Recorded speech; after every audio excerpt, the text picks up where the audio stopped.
Nate Carter, a determined teen, infiltrates a dangerous drug ring to expose the corruption that claimed his brother's life. But when his cover is blown, he faces a deadly choice: fight for justice or save himself. Before we dive into the story, let's do what Sleepless in Seattle taught us. Share where you're listening from. Comment below.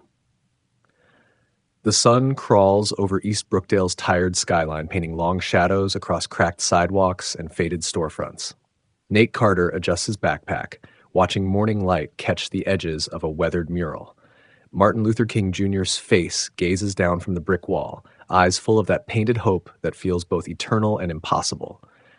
Kids in oversized hoodies jostle past, their laughter echoing off boarded windows. Some head toward Jefferson High, while others linger on corners, already settling into their daily routines.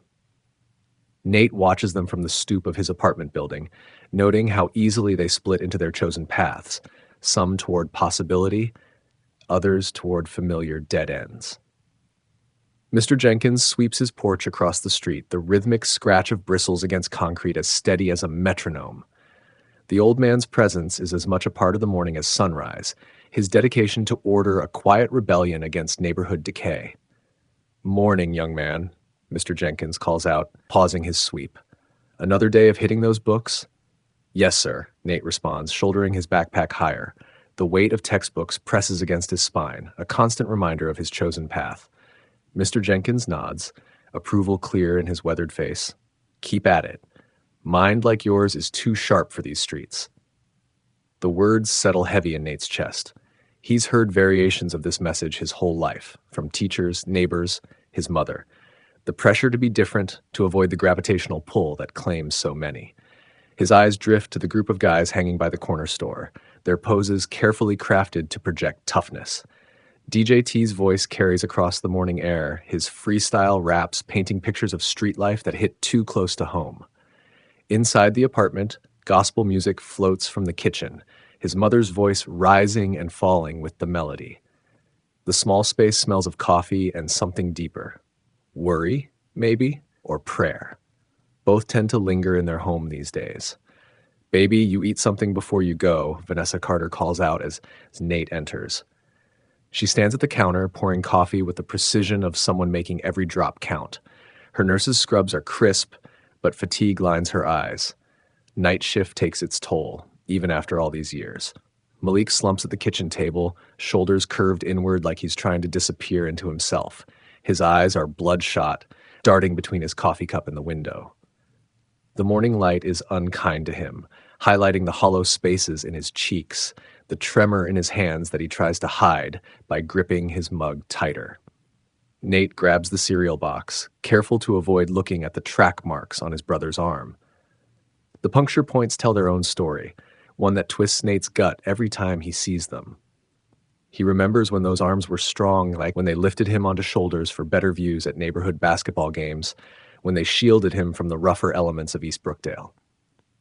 "Group meeting today, right?" Vanessa's voice carries that careful blend of hope and authority she's perfected over months of Malik's attempts at recovery. "Yeah, Ma. I'll be there." Malik's words come out rough, like they're scraping past something stuck in his throat.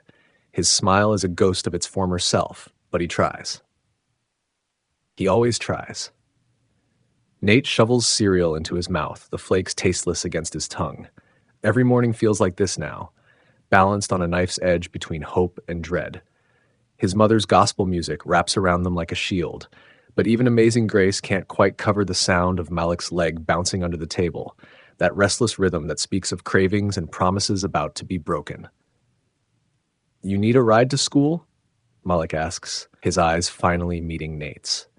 For a moment, there's a flash of the old Malik, the protective big brother, the neighborhood hero who could charm his way out of trouble and somehow always had Nate's back. "Nah, I'm good, like walking." Nate rinses his bowl, the water running cold over his fingers. You make it to that meeting, okay?" Malik's laugh comes out hollow. "Look at you, trying to take care of your big brother." He stands, ruffling Nate's hair as he passes. The gesture feels like memory, like watching someone play a role they used to know by heart. Outside again, the neighborhood has fully woken. Mrs. Parker stands on the corner, handing out flyers for her latest youth program. Her voice carries across the street. steady and determined. Our children need guidance. Our community needs unity. Sign up for mentorship today. Nate slows his pace, something in her words tugging at him. She catches his eye, holding out a flyer. You'd make a great mentor, Nate. These younger kids look up to you. He takes the paper, folding it carefully before tucking it into his pocket. The idea settles in his mind like a seed, but before he can respond, shouting erupts from the corner store. DJT squares off against Big Reggie, their voices sharp with morning anger. You think you can short me? Big Reggie's voice carries threat beneath its surface. This ain't that kind of business arrangement. Nate quickens his steps, eyes fixed ahead. He's learned the art of selective blindness, of choosing what parts of his neighborhood to acknowledge. The argument escalates behind him, but he doesn't turn. Can't turn. Forward is the only direction that matters. Kayla Johnson appears ahead, her backpack covered in buttons supporting various causes. She falls into step beside him, her presence a familiar comfort. More drama at Reggie's? She asks, though they both know the answer. Same story, different morning. Nate matches her pace, grateful for the company. Kayla volunteers at the community center, tutoring kids and organizing food drives. She believes in change with a fierce optimism that sometimes makes Nate's chest ache. You should come by the center sometime, she suggests, not for the first time. We're starting a new program for middle school kids. Could use someone like you. The words echo Mrs. Parker's flyer, that persistent call to do more. Be more. Nate nods noncommittally, his mind already drifting to after school, to the library where he finds refuge among books and quiet. The library welcomes him later with its familiar smell of paper and possibility. Nate runs his fingers along worn spines until he finds what he's looking for. The autobiography of Malcolm X. The pages fall open to well-read passages, words that speak of transformation and purpose. A group of younger kids clusters around a nearby table, their whispers carrying through the quiet space. Nate recognizes their faces from the neighborhood, sees the same questions in their eyes that he carries in his heart. Sometimes he helps them with homework, offers what guidance he can. It's not much, but it feels like something. Jerome passes by the window, caught in animated conversation with a group Nate doesn't recognize. Their laughter carries a sharp edge, and Jerome's eyes hold that distant look Nate's seen too often lately. Another bright kid choosing a darker path. The sight stays with Nate as he heads home, weighing on him like the books in his bag. The neighborhood shifts around him. Mothers calling children inside, corners filling with shadowy figures, the day's mask slipping to reveal night's intentions. Dinner sits heavy on the small kitchen table. His mother serves spaghetti, the sauce from scratch because love makes it taste better. The empty chair where Malik should be speaks volumes. How was tutoring? Vanessa asks, twirling pasta around her fork with practiced grace. Good, some of the younger kids are really getting it. Nate tries to inject enthusiasm into his voice, to give his mother something positive to hold on to. Her smile blooms genuine and warm. You know, baby, you could be the first one in our family to go to college. The way you help those kids, maybe teaching's in your future. The words hang in the air, full of hope and expectation. Nate pushes pasta around his plate, thinking of application essays and SAT prep, of futures that seem both possible and impossibly far. Malik's chair scrapes against linoleum as he finally joins them, late and moving like his bones ache. Dreams don't pay the rent, he mutters, reaching for the garlic bread. The words land like a slap. Vanessa's fork pauses halfway to her mouth and the kitchen feels suddenly smaller, airless. No, but they give us something to work toward, she responds, her voice steady despite the tension in her shoulders. Your brother's got opportunities, Malik. Don't you dare try to dim that light. Malik's laugh comes out bitter. Opportunities? In East Brookdale? Come on, Ma. We all know how this story goes. Nate grips his fork tighter, watching his brother's hands shake as he tears the bread into pieces. The meeting. He was supposed to go to the meeting. Later, the front door's soft creak pulls Nate from his homework. Through his window, he watches Malik's figure disappear down the street, shoulders hunched against the night air. The direction is familiar, toward West Side Pharmacy, where whispers say prescriptions flow like water if you know the right people. Nate's heart pounds against his ribs. He should follow, should stop him, should do something. But his feet remain frozen, his breath catching in his throat. Is this betrayal? This watching and doing nothing? Or is it respect for Malik's choices, horrible as they might be? The couch cushions accept his weight as he sinks down, frustration burning behind his eyes. The neighborhood settles into its nighttime rhythm outside. Distant sirens, laughter from the basketball courts, the bass line of someone's music thumping through walls. When Malik returns, his movements are liquid, disconnected. His eyes shine with artificial peace. Why? The word bursts from Nate before he can stop it. Why are you doing this to yourself? Malik's laughter scrapes against the walls. You don't know anything about it, Nate. Just stay in your lane. My lane? You're my brother. There aren't supposed to be lanes between us. Nate's voice cracks, betraying more than he means to. But Malik is already gone, bedroom door shutting with finality. Nate sits in darkness, listening to the sounds of his brother's uneven breathing through thin walls. Morning arrives with screams.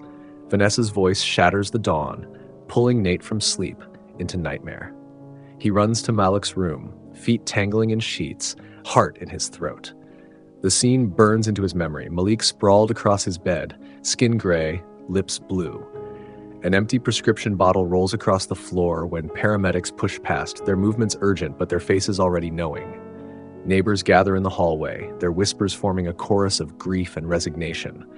Mrs. Parker holds Vanessa as she collapses, her prayers mixing with sobs. Kayla appears from somewhere, her hand finding Nate's, anchoring him as the world spins apart. The funeral feels unreal. The preacher's words about hope and redemption float over Nate's head, meaningless against the weight of his brother's absence. His mother stands beside him, grief carved into every line of her face. Then he hears it. Big Reggie's voice carrying from a few rows back, discussing business as usual. Westside's got a sweet setup. Prescriptions for anyone who can pay. Real professional operation. The words crystallize something in Nate's chest. Rage blooms hot and clean, burning away confusion and grief. His fists clench at his sides as understanding dawns. This wasn't just Malik's weakness. This was a system, a business built on destruction. The funeral continues around him, but Nate barely notices. His mind races with possibilities, with plans. He can't bring Malik back, but he can make sure his brother's death means something. Can make sure no other family stands in this church, listening to empty words about tragedy while dealers whisper about business opportunities. As mourners file past with condolences, Nate's decision solidifies. He'll find proof, expose the truth, make them pay. The afternoon sun slants through stained glass, casting colored shadows across Malik's casket. Nate steps away from the crowd, his path suddenly clear. The quiet life he's built, the tutoring, the careful distance from street life, that's over now. A new path stretches before him, dangerous and necessary. For Malik, for his mother. For every kid in East Brookdale watching their siblings, friends, and neighbors disappear into addiction's embrace. Nate straightens his shoulders, feeling the weight of his decisions settle like armor. The time for staying in his lane is over. Now it's time for action. The streetlight flickers as Nate leans against the brick wall, his brother's hoodie pulled low over his face. His fingers trace the worn edges of a small notebook, its pages already filling with names and whispered locations. The evening air carries traces of gasoline and something burnt. Maybe trash fires, maybe hope going up in smoke. T-Bone lounges on the corner, gold tooth catching the dying light. His long fingers tap against his thigh in a restless rhythm, eyes scanning the street with practiced wariness. Nate pushes off the wall, his heart hammering against his ribs as he approaches. Yo, T-Bone. Nate keeps his voice low, steady. Need to ask you something. T-Bone's smirk appears reflexive, dismissive. Little Carter, ain't you supposed to be hitting them books or something? I'm asking about West Side Pharmacy. The words taste like ash in Nate's mouth, but he forces them out anyway. Word is they're running something special there. T-Bone's smirk vanishes. His eyes narrow, scanning the street before settling back on Nate with new interest. Man, what you getting into? He leans closer, voice dropping. That ain't no corner operation. They got people, real people, behind that shit. Tell me. Rico Martinez. He handles distribution. You feel me? But he ain't the top. T-Bone glances over his shoulder. Look, your brother was good people. Like, I ain't trying to see you go down that road. Nate's pen scratches against paper, recording names and fragments. Each word feels like a step closer to truth, closer to justice. His hand trembles slightly, but he steadies it against the notebook's spine. Who else? T-Bone shakes his head, taking a step back. Nah, man, that's all you getting from me. Just, he pauses, something like concern crossing his features. Watch yourself. These folks don't play. The fear crawls up Nate's spine as he walks home, but Malik's memory burns hotter. Street corners fill with familiar shadows. Kids he grew up with, now dealing or using or both. Their laughter carries across the darkness, hollow and sharp. In his room, the notebook's pages spread across his bed like evidence at a crime scene. Rico Martinez, Westside Pharmacy, distribution routes sketched in hasty lines. Malik's hoodie hangs from the chair, a silent witness to Nate's transformation. His mother's soft snores drift through the thin walls.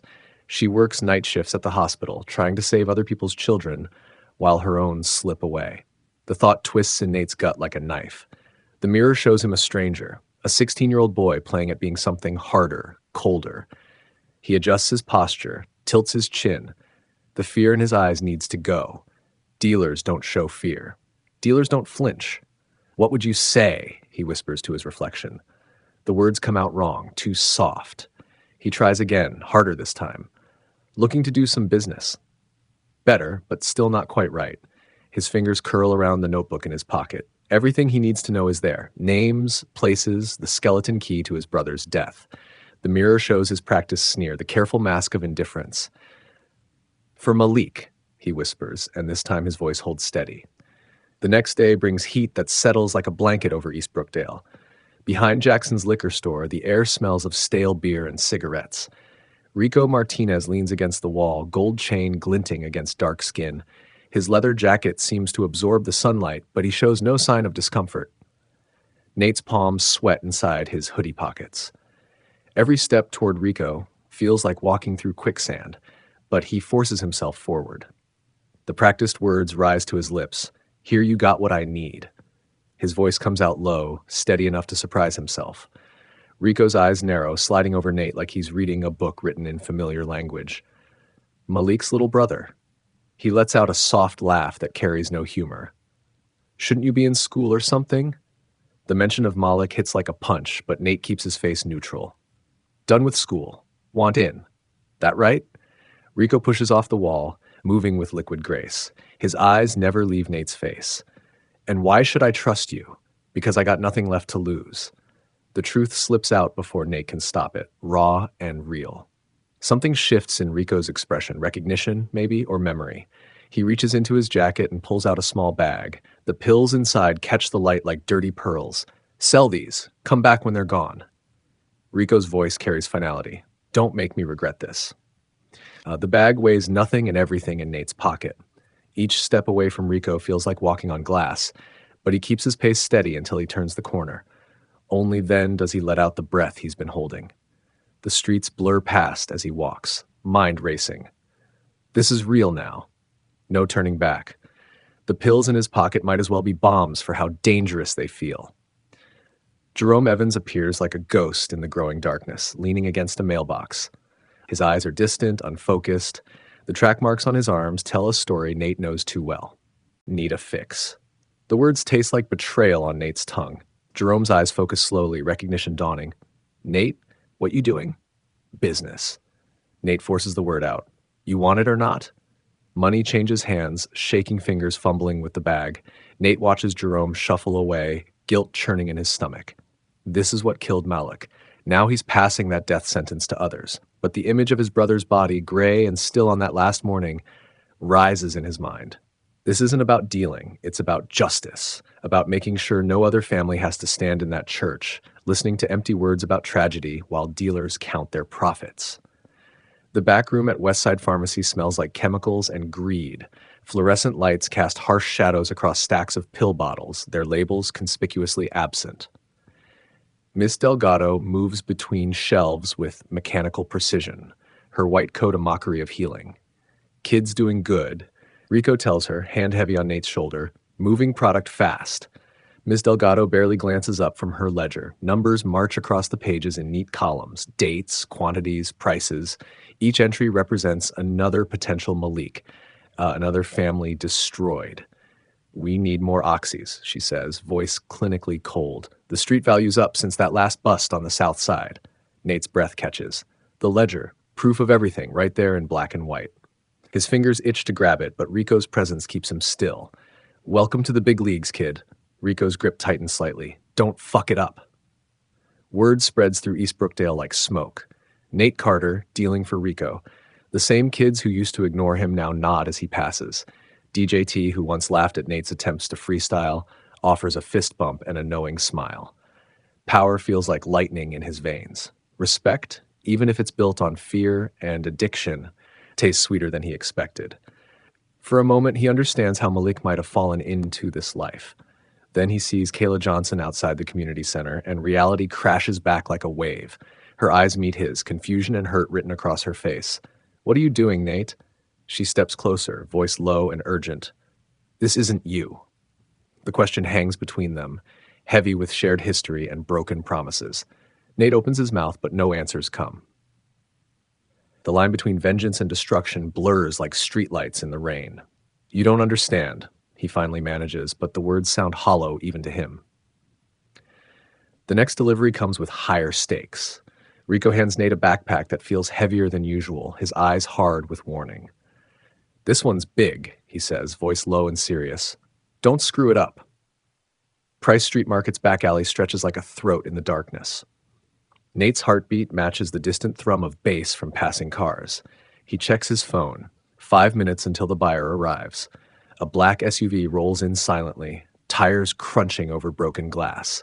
The man who steps out moves like a predator, face marked by an old scar that catches the dim light. The transaction begins, money appearing in thick stacks. Sudden light floods the alley, a police cruiser crawling past like a shark in shallow water. Nate freezes, adrenaline crystallizing in his veins. The scarred man melts back into his SUV, hand moving toward his waistband. The moment stretches like pulled taffy, everyone holding their breath. Then the cruiser passes, its taillights disappearing around the corner. But the warning is clear. One mistake, one wrong move, and everything ends. Terror and guilt churn in Nate's stomach as he makes his way home, the weight of the money in his pocket feeling like stones. How much longer can he walk this line? How many more deals before something breaks? The apartment is dark when he enters, but a small lamp clicks on in the living room. His mother sits in her chair, still wearing her nurse's scrubs, eyes red with worry. "Where have you been?" Vanessa Carter's voice carries the weight of too many sleepless nights. Nate tries to slip past, but she catches his arm. Her fingers tighten as she catches the faint smell of sweat and fear clinging to his clothes. "You're not Moloch," she whispers, voice cracking. "Don't you dare walk his path." Shame burns hot on Nate's face as he pulls away. "I'm doing this for him." The words explode from him, raw and desperate. His mother's face crumples, years of grief etched in every line. "Don't lose yourself trying to save him." The truth of her words hits harder than any dealer's threats. Confusion and guilt boil over in Nate's chest as he retreats to his room. He feels trapped between justice and self-destruction, each step forward threatening to pull him under. In the darkness of his room, Nate pulls out his notebook, pages now filled with evidence of Westside Pharmacy's operation. Names, dates, amounts, a paper trail leading straight to the source. But at what cost? The line between vengeance and redemption blurs like tears in his eyes. East Brookdale settles into its nighttime rhythm outside, distant sirens, corner boys' laughter, the heavy bass of someone's music thumping through walls. Somewhere in that darkness, Rico plans his next move. Ms. Delgado updates her ledger. The machine grinds on, consuming lives like fuel. Nate touches the worn fabric of Malik's hoodie, feeling the ghost of his brother's presence. The path ahead stretches dark and uncertain, but there's no turning back now. Too many lives hang in the balance, too many other brothers, sisters, sons, and daughters at risk. "I'll finish this," he whispers to the empty room, "whatever it takes." But in the silence that follows, even he can't tell if it's a promise or a threat. The sharp scent of rubbing alcohol burns Nate's nostrils as he sits in Westside Pharmacy's cramped back room. Metal shelving units loom over him, their shadows stretching across scuffed linoleum. Rico Martinez's fingers dance across crisp bills, the steady rhythm of counting money filling the space between heartbeats. Sweet setup we got here, right? Rico's words slide smooth as oil as he sorts 20s into neat stacks.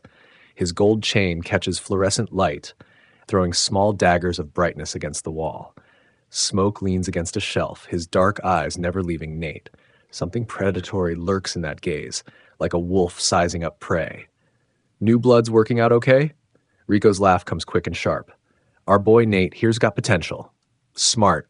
Careful. He slides a thick envelope across the metal table. Another batch for distribution. Same rules as always.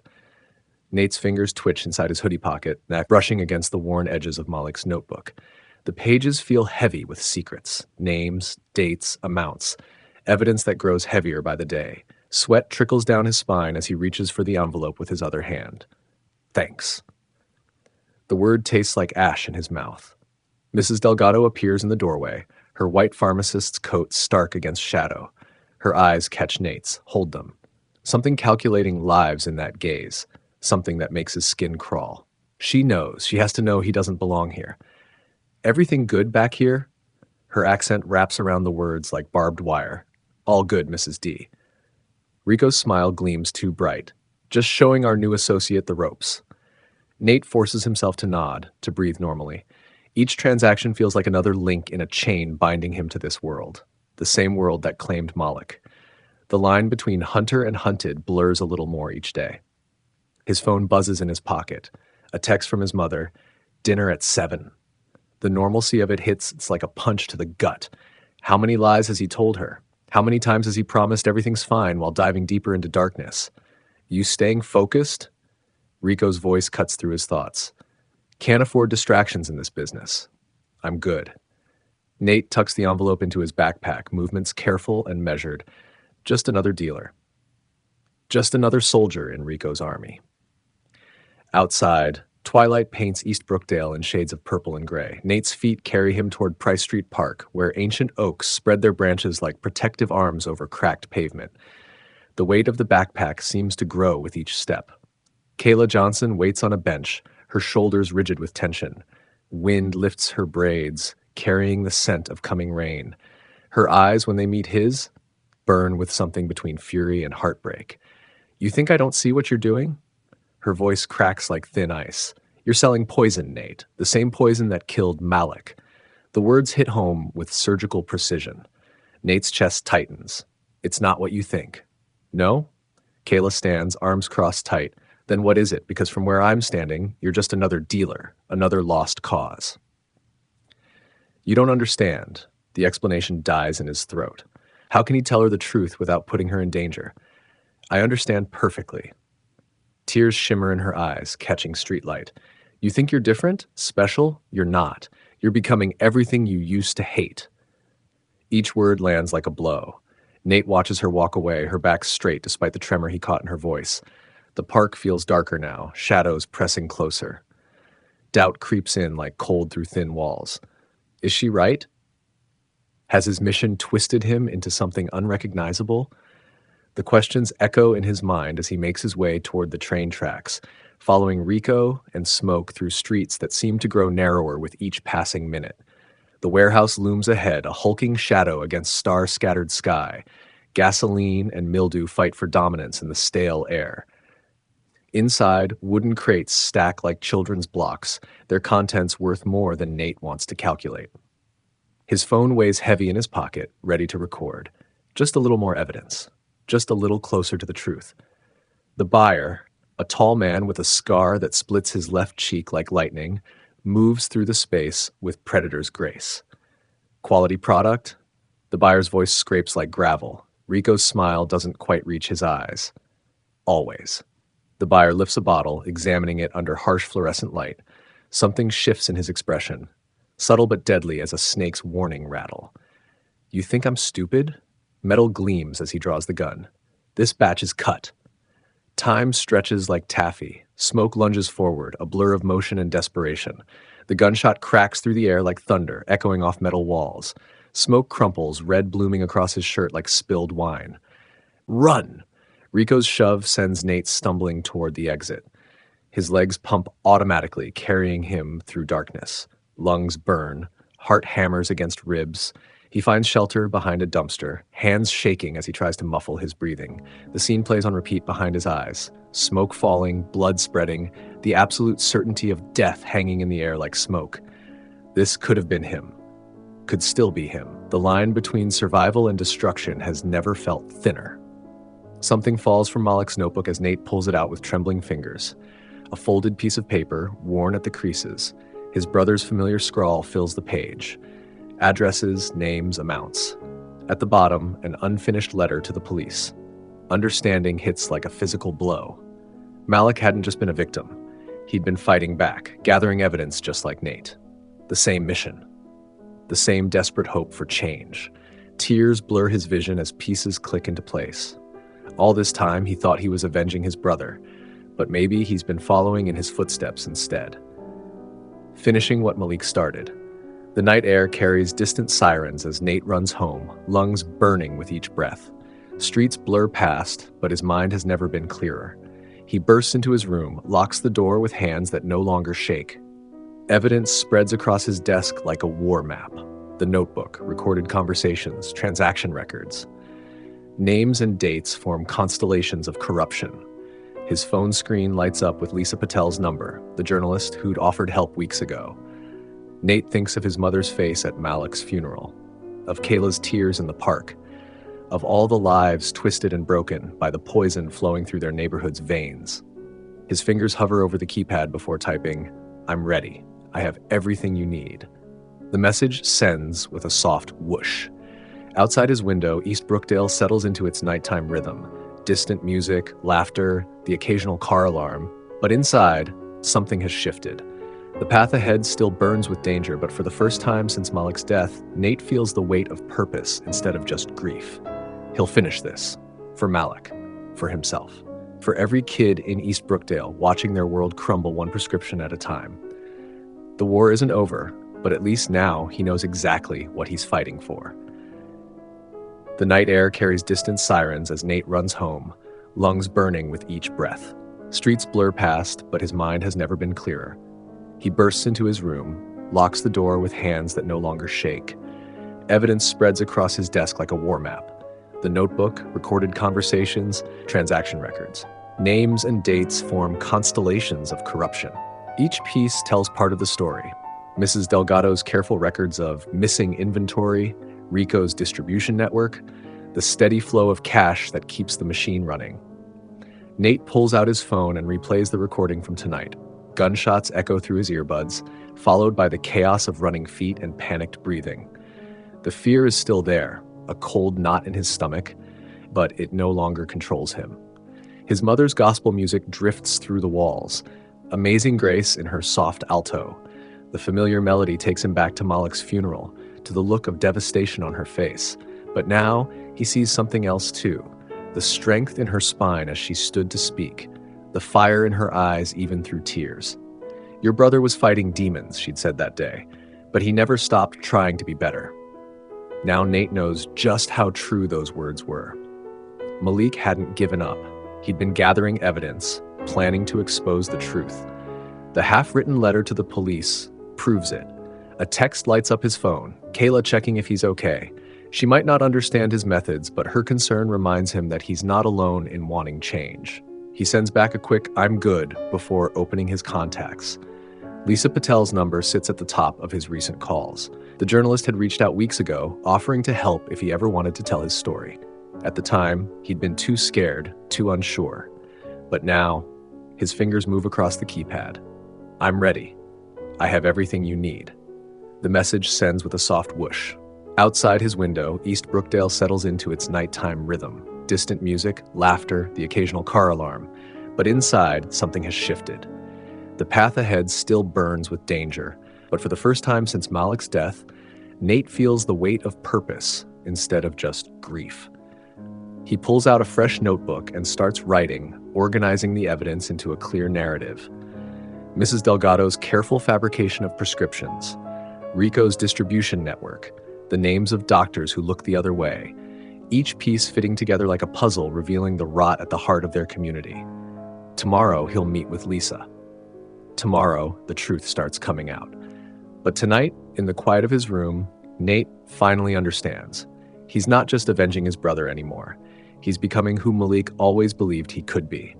Someone brave enough to stand up, someone strong enough to make a difference.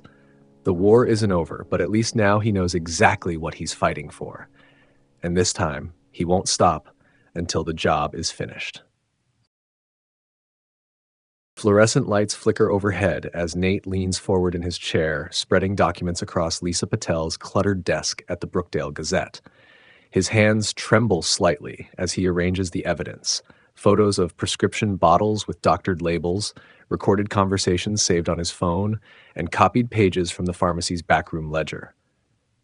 Each piece feels like a puzzle fragment, telling the story of Westside's Operation Peace by Jagged Piece. Lisa's dark eyes scan the evidence, her expression hardening with each new detail. She taps a manicured nail against a photo showing Ms. Delgado passing something through the pharmacy's back door. This is serious stuff, Nate. You're sitting on enough to blow Westside wide open. She pauses, concern creasing her brow. But you understand how dangerous this is, right? Nate's throat tightens. The desk lamp casts harsh shadows across the scattered evidence, reminding him of the darkness he's been wading through. I understand better than most. His voice comes out rougher than intended. My brother died because of their operation, because nobody stopped them. Lisa leans back, her chair creaking in the empty office. Outside, traffic moves through the growing dusk, headlights sweeping across the walls. Walk me through your plan again. Every detail. Nate's fingers drum against his thigh as he outlines the steps. Rico Martinez thinks I'm just another runner looking to move up. He's arranged a big delivery tomorrow night, said Ms. Delgado wants to meet me personally. His heart pounds faster just saying it out loud. Once I'm inside, I'll get her talking about the operation, get it all on tape. And if something goes wrong? Lisa's question hangs in the air between them. Nate meets her gaze. Then at least I tried. I owe Malik that much. The words taste bitter, but true. Lisa runs a hand through her short black hair, conflict evident in her expression. After a long moment, she nods. Okay, but we do this smart. She pulls out her phone, typing quickly. I'll be parked a block away. If anything feels off, anything at all, you get out. I'll have 911 ready to dial. Relief floods through Nate's chest, though anxiety still coils in his stomach. Having backup changes things, makes the plan feel less like suicide by stupidity. One more thing. Lisa adds, her voice dropping lower. Trust no one with this. Not your friends, not your teachers. The minute someone else knows, everything's compromised. Nate thinks of Kayla, of his mother, of all the people he's been lying to.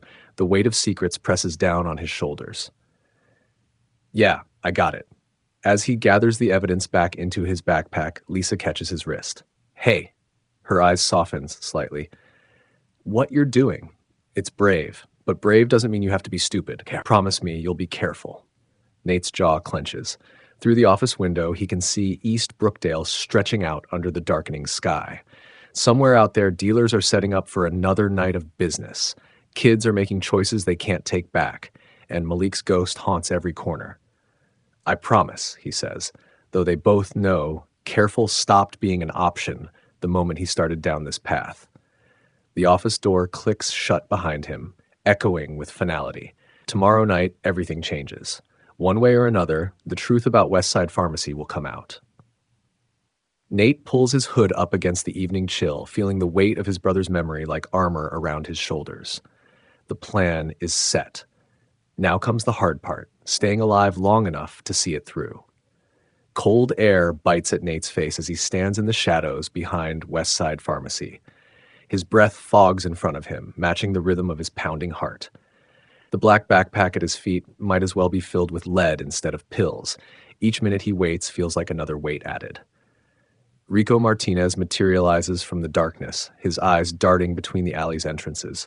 Streetlight catches the gold chain around his neck, making it gleam like a warning. You sure about this, Carter? Yeah. Nate forces his voice steady, though his hands want to shake. I'm sure. The back door creaks open. Miss Delgado steps out, her white coat a stark contrast against the night. Her heels click against concrete as she approaches, each step precise and measured. Nate's fingers brush his phone through his pocket. pressing the record button. The soft vibration confirms it's working. Let's make this quick. Delgado's voice cuts through the night air, sharp as broken glass. Nate reaches for the backpack, but headlights suddenly flood the alley. The light hits him like a physical blow, burning away the shadow's protection. Two black SUVs screech to a stop, blocking both exits. Rico's face contorts. "You set us up!" He lunges forward, fingers digging into Nate's collar. The fabric of Malik's old hoodie stretches, nearly choking him. Delgado bolts, her white coat flashing as she disappears through the pharmacy's back door. The lock clicks behind her with fatal finality. Nate's mind spins as he fights against Rico's grip. One of Rico's men emerges from the shadows, moonlight glinting off the knife in his hand. "Hold him still." The blade slashes forward.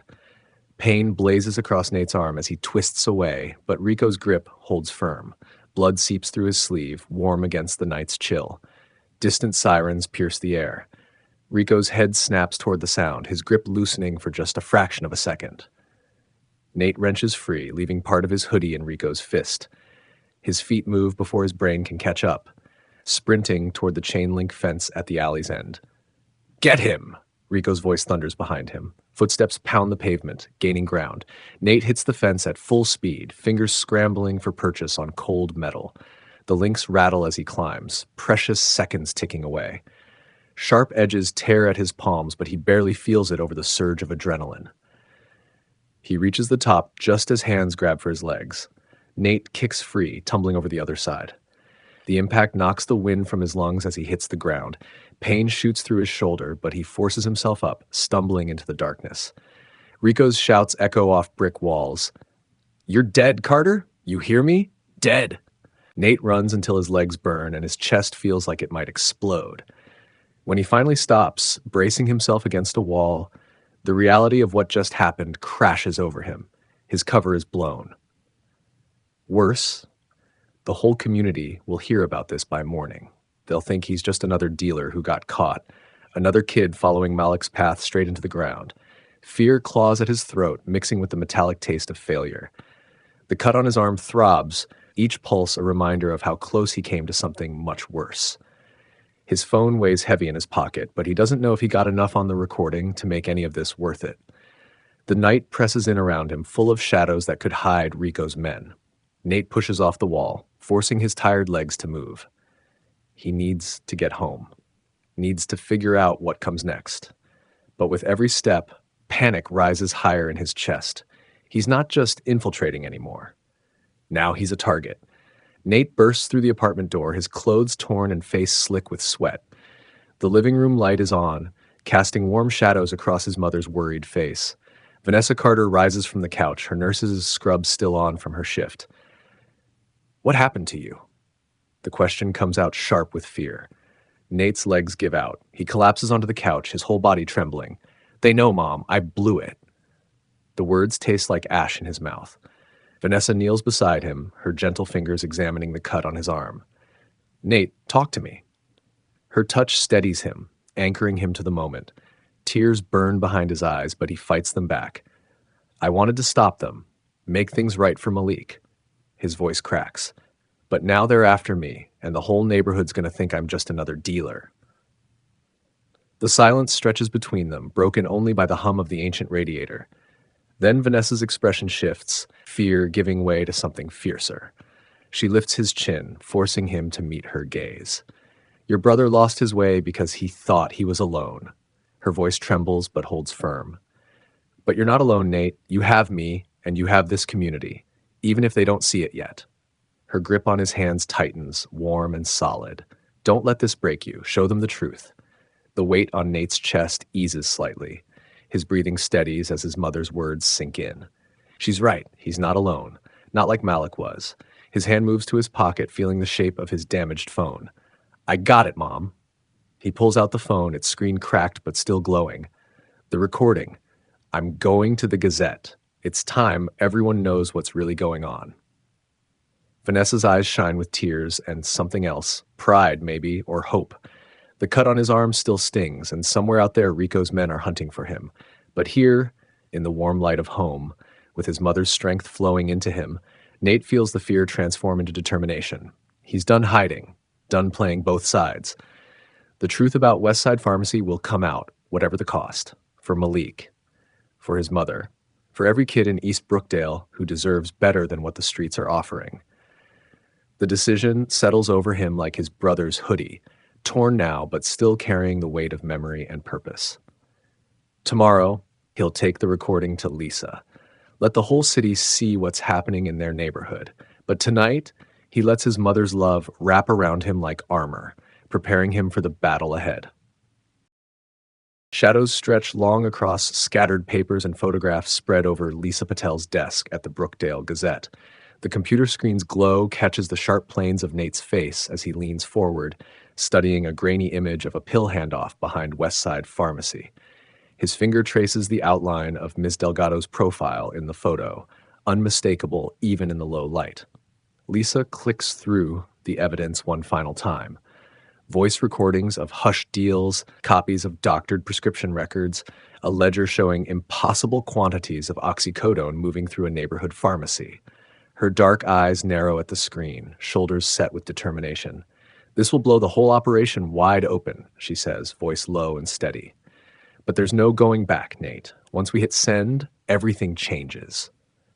Nate's fingers find Malik's worn notebook in his pocket, thumb running over the dog-eared corner. The pages hold his brother's scattered thoughts, track marks of a different kind, the desperate scribblings of someone trying to break free. His brother had seen the truth too, had maybe even tried to expose it before the drugs pulled him under for the last time. The office door creaks open. Mrs. Parker steps in, her presence filling the small space with quiet authority. Kayla follows, clutching a stack of community outreach flyers to her chest like armor. "We're with you," Mrs. Parker says, placing a steady hand on Nate's shoulder.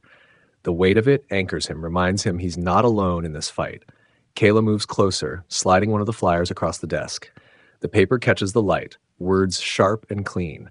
East Brookdale Youth Program, building tomorrow together.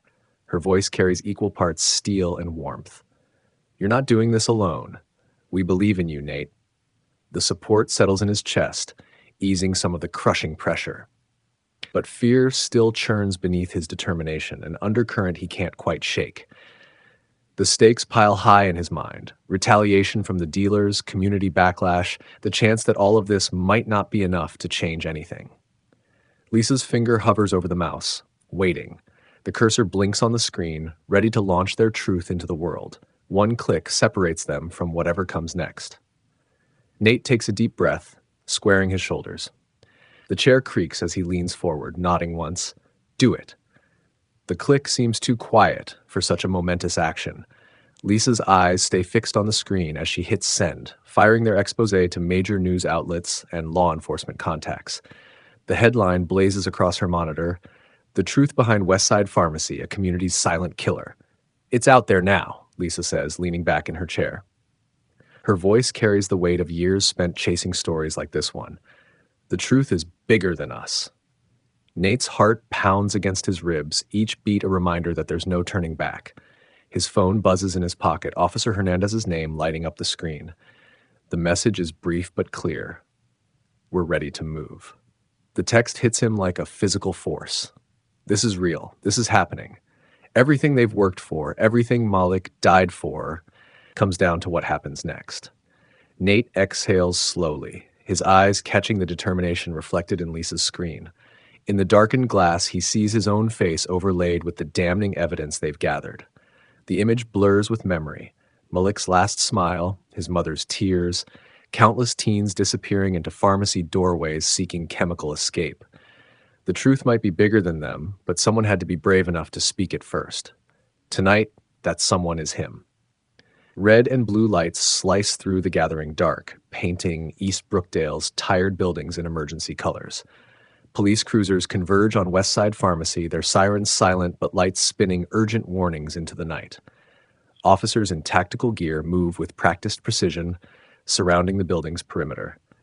Nate stands off to the side, bracketed by Lisa Patel and Officer Hernandez. His heart hammers against his ribs as he watches the raid unfold. Everything feels simultaneously too fast and too slow, like time itself can't decide how to handle this moment.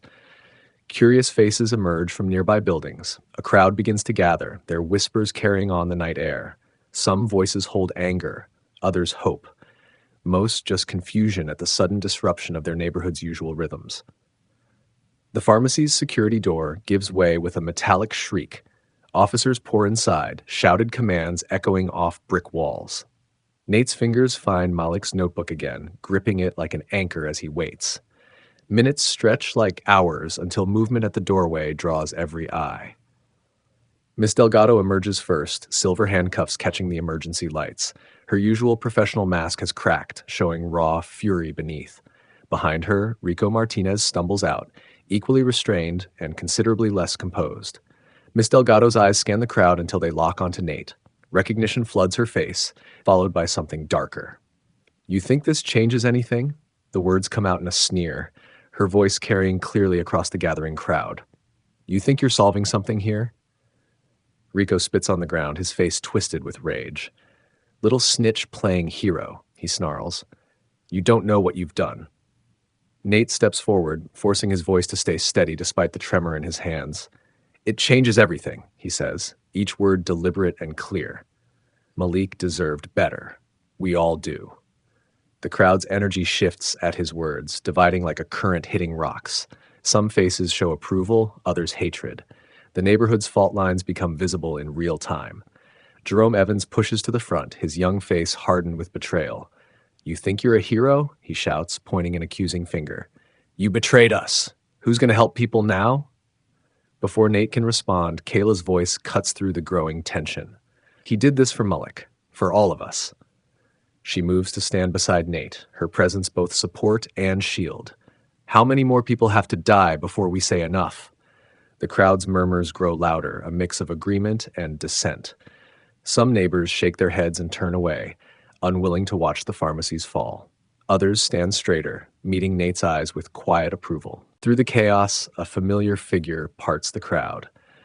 Vanessa Carter moves with purpose, her nurse's scrubs still on from her shift. She reaches Nate and pulls him into a fierce embrace, her tears warm against his neck. "You did the right thing," she whispers, voice thick with emotion. "Your brother would be so proud." The words break something loose in Nate's chest. Relief floods through him, mixed with bone-deep exhaustion. The truth is out now, but the cost of speaking it hangs heavy in the air. As he watches officers lead Ms. Delgado and Rico to waiting patrol cars, he knows this isn't an ending, it's barely even a beginning. The crowd continues to shift and murmur around them, their reactions a preview of the divided response to come. But for now, held in his mother's arms with Kayla standing guard beside them, Nate lets himself believe that change is possible. That sometimes the truth, however painful, can set things right. Morning light creeps across East Brookdale, revealing a neighborhood forever changed. Headlines scream from every corner shop newsstand. Pharmacy scandal exposed, teen hero or betrayer, local student uncovers prescription drug ring. The words follow Nate as he walks down Price Street, hood pulled low over his face. Fragments of conversation drift past as he moves through the morning crowd. An old woman clutches her newspaper, voice carrying clearly. "Took courage to do what he did. Lord knows someone needed to speak up." A group of teens huddled by the basketball courts fall silent as he passes, their whispered snitch trailing in his wake. His phone buzzes constantly in his pocket, messages ranging from grateful thanks to death threats. Nate switches it to silent, but can't bring himself to turn it off completely. Some of those messages might matter. The Brookdale Community Center comes into view, its brick facade brightened by a new banner hanging above the entrance. "In memory of Malik Carter" stretches across blue fabric, the letters bold against the morning sky. Something catches in Nate's throat at the sight. Mrs. Parker stands in the doorway, her face showing pride tinged with concern. "Change takes time," she says as he approaches, her voice carrying the weight of experience. "But you planted a seed, Nate. Sometimes that's all we can do. Plant seeds and trust they'll grow." Exhaustion pulls at his shoulders, but he manages a nod. His phone buzzes again. Lisa Patel this time. Her article has gone viral, sparking investigations into other pharmacies across the city. The truth is spreading, but so is the backlash. Inside the community center, the air conditioning hums against the growing heat. A small crowd has gathered in the meeting halls, where another banner stretches across the back wall. The Malik Carter Foundation for Youth Empowerment. The words blur slightly as Nate stares at them. He makes his way to the podium, acutely aware of the divided audience. Community leaders sit straight-backed in the front row, while teenagers cluster near the exits, their expressions ranging from curious to hostile. His mother beams from her seat, though her eyes still carry shadows of recent grief. This foundation, Nate begins, his voice stronger than he feels, is for my brother Malik, and for every kid who deserves a chance at a better future. He pauses, letting his gaze sweep the room. We can't change the past, but we can choose what happens next. Lisa Patel approaches the podium, holding a certificate that catches the fluorescent light. The city recognizes your courage, she announces, her journalist's voice carrying to every corner. And Brookdale University is offering you a full scholarship. Applause breaks out, scattered at first but growing stronger. Some people remain seated, arms crossed, but others stand. Tears stream openly down Vanessa Carter's face as she claps, pride radiating from her tired frame. The moment stretches, full of possibility and uncertainty in equal measure. Nate's fingers find Malik's notebook one last time, touching the worn cover like a talisman. The future spreads out before him, unknown, but full of potential. Weeks later, crisp autumn air cuts through East Brookdale's streets as Nate shoulders his backpack, now heavy with college textbooks. The bus idles at the corner, its diesel engine rumbling impatiently. Malik's notebook rides in the front pocket, a piece of home to carry forward. Vanessa Carter stands on the sidewalk, trying to smile through her tears. Beside her, Kayla Johnson holds up a handmade sign. Come back and change the world. The words catch the morning light, bold and hopeful against the cardboard. As the bus pulls away from the curb, Nate watches his neighborhood recede through the window. The pharmacy building stands empty now, its windows boarded over. But the community center's new banner still flies, and Mrs. Parker's youth program is growing. Small changes, maybe, but real ones. A faint smile touches Nate's lips as East Brookdale fades into the distance. This isn't goodbye, it's just the beginning. The road ahead stretches long and uncertain, but for the first time since Malik's death, it feels like it's leading somewhere worth going. His brother's notebook rests against his heart, a constant reminder of why he started this fight. The truth cost him something, but it gave back more. Now it's time to see what else is possible, one step at a time. Thank you so much for watching and listening to our story. Your time and support mean the world to us. If this video resonated with you, please share your thoughts in the comments below. We'd love to hear what you think. Don't forget to hit the like button and subscribe to our channel for more inspiring content. Your engagement helps us grow and continue sharing meaningful stories. See you in the next video.